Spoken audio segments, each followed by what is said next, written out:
Sir, pwede ho ba tayo mag-usap? Oh, ano sasabihin mo sa akin? Sir? Ano, sir eh?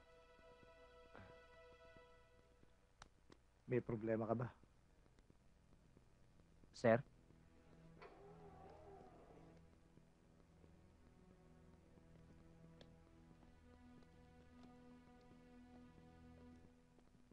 Sir, condolence, sir. Salamat. Sir, condolence ho. Salamat din sa'yo. Pare, kala ko ba magkikita-kita muna tayo bago tayo pumunta rito? Buti na lang. Umalis na kami doon. Kundi, mabubulo kami sa istasyon. Pasensya na kayo mga pare. Akala ko kasi hindi ko na kayo abutan doon, kaya dumiretso na lang ako dito. Yun na nga naisip ko eh. Tos, ano nga pala yung sasabihin mo sa akin? Hindi naman importante yun eh. Ikaw talaga hindi naman pala importante. Sige, dito tayo. Upo tayo dito na makapagkape.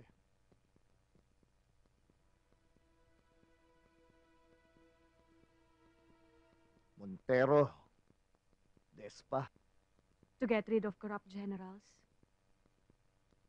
Yun ba ang gusto mong sabihin? Patay na ang papa ko, Victor. Tanggap ko na ang lahat. Kahit na masakit. Kay Hepe naman. Lahat ng balang nakuha sa katawan ni Hepe match sa lahat ng balang ginagamit ang death squad. Hindi ko maintindihan. Bakit nila dinamay si Hepe?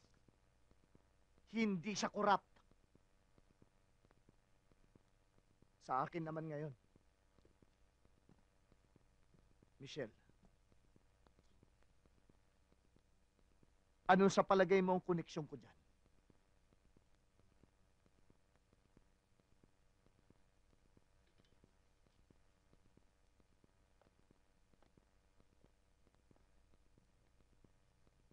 Hindi kaya pare-pareho kayo ni Dario at Hepe na directly involved sa grupo? Tama ka, Michelle. Yan din ang iniisip ko. At ngayon, sasabihin ko sa'yo, lahat ng miyembro ng death squad ay kapwa namin pulis. Wala ka ba namukhaan sa sumugod sa bahay niyo noon? Wala. Lahat sila nakaabito. Para silang mga Dominican priest. Alam mo, Michelle, matalino ang kaibigan ko. Bago siya namatay, nag-iwan siya ng marka para sa atin lahat.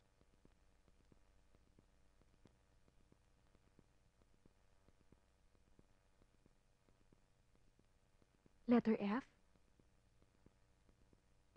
Nung burol ni Jean, merong gustong sabihin sa akin si Santos. Nang dumating na mga kasamahan niya, biglang hindi na importante sasabihin niya sa akin. Si Recto at si Ferrer ang dumating nun. Victor? Si Ferrer? Yan ang mensaheng iniwan sa akin ni Dario. Victor?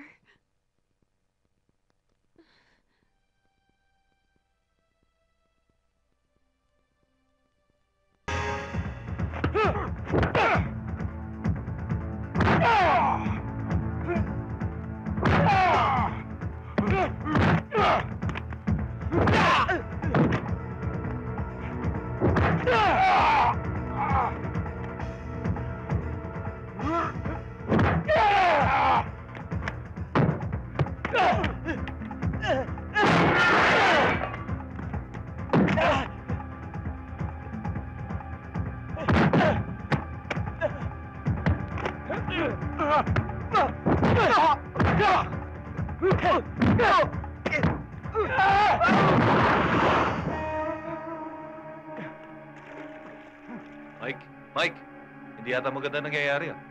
Ano?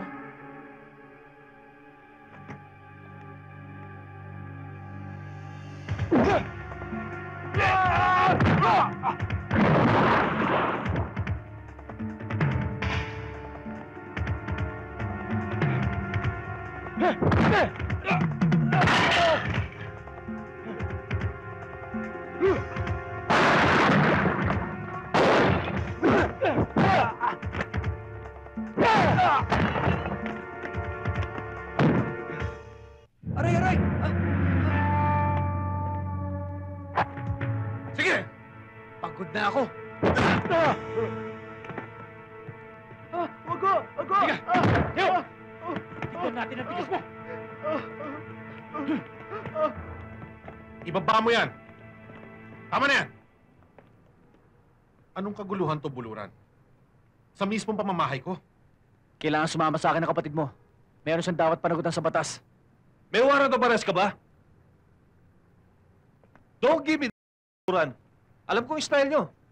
Iimbitahin nyo, kakausapin nyo, at pagkatapos, isasalvage nyo. Hindi kami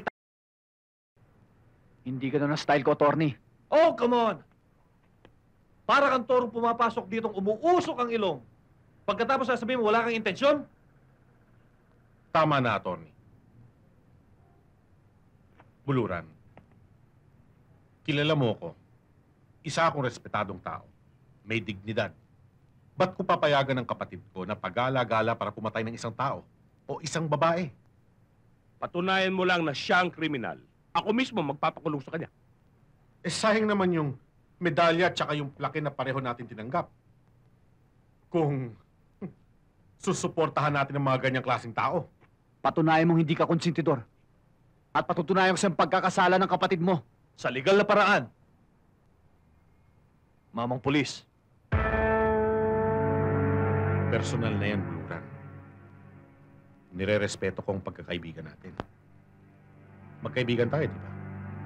Hindi kita kaibigan.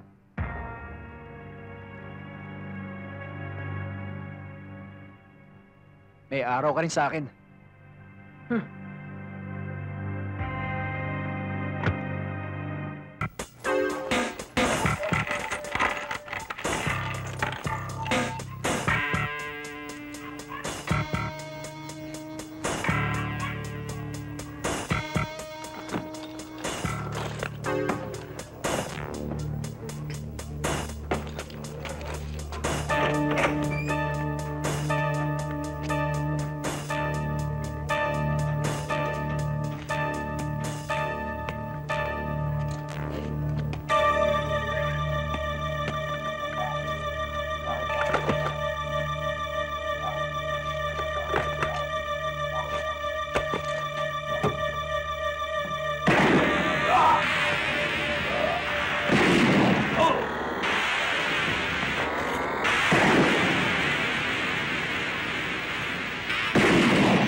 Boy. Bahala ka na. Sa pamilya ko.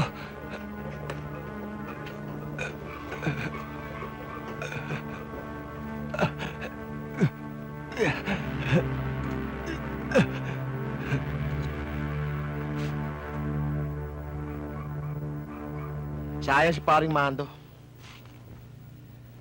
Ganyan talaga tong racket na to eh. Kung di ka mahoyo, malamang matumba ka. Pero di bale, nandiyan ka naman, boy. Naniniwala naman akong buong loob mo eh. Ano, hiwa-hiwalay na muna tayo. Bukas ko na bibigay mga parte nyo. Magkita lang tayo sa mata. Bakit ganun, boy? Bakit? Sundalo si Mando.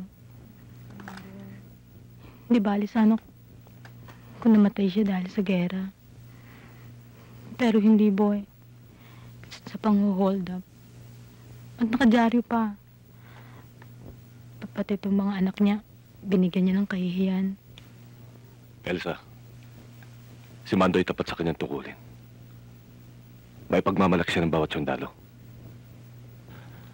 Nasangkot kami sa isang holdapan. Dahil meron kaming misyon. Napasukin ng isang grupo ng mga holdapers. Alam ko yun, boy. Pero ang hinanakit ko lang, bakit hindi man lamang siya nabigyan ng karangalan na may kapangyarihan?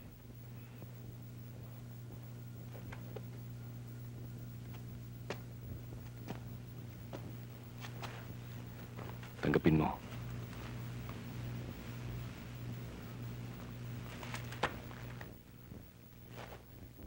Tuloy na ako.